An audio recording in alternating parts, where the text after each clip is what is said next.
I think that the reality is, and we've talked about this before, Roland, right?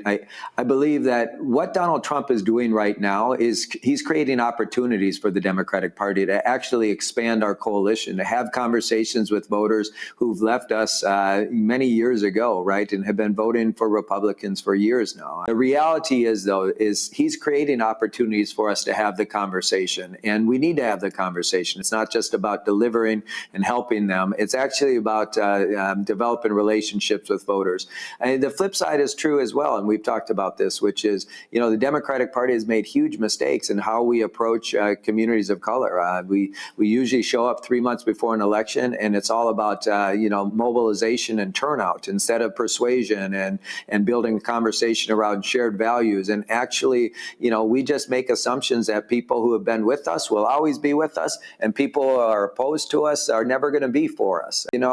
I don't think we do a good job of talking about what we do to actually help people. And while we end up bailing various industries out or helping various communities, we don't actually go back into those communities and remind folks what we've done to actually make a difference in their lives. That's why what I've been advocating for so long and what I've done these last 9 months is start to change the script, flip the script.